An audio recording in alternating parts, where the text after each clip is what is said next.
Welcome to part 4 of my Easter shorts, and this is the one I've been waiting for. We're going to talk about those eggs today.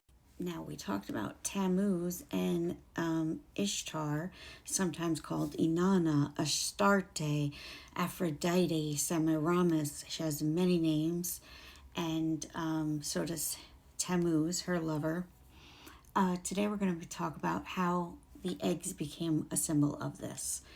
So, on the winter solstice, Tammuz was born, why we celebrate his birth at Christmas. Tammuz was the reincarnation of the sun god Nimrod, and he was killed in a hunting accident when he was gored to death by a wild boar in his 40th year.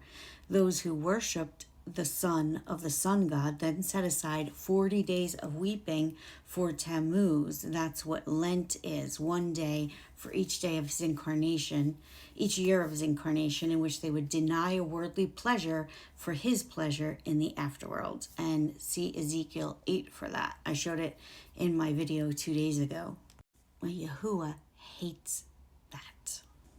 Well, after many years, his mother, Semiramis, died. The gods looked favorably on the mother of God and sent her back to earth as the spring fertility goddess, always depicted as an exaggeratedly endowed, bare queen of desire. Semiramis, the queen of heaven, which is he warned against worshiping the queen of heaven all throughout the Bible, was born again as the goddess Easter, Astarte, as she emerged from a giant egg that landed in the Euphrates River at sunrise on the Sunday after the vernal equinox, just like Easter.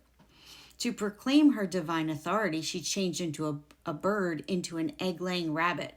As the cult developed, the priest of Easter would impregnate young on the altar of the goddess of fertility at sunrise on Easter Sunday. A year later, the priest of Easter would, those babies who would be 3 months old at the time, on the altar in front of the sanctuary, and dye the Easter eggs in the of those babies. And the 40 days of Lent, or weeping for Tammuz, starts the Easter fertility season. The festivals culminate on Easter Sunday when the priest of Easter slaughter the wild boar that killed Tammuz, and the entire congregation would eat the ham on Easter Sunday.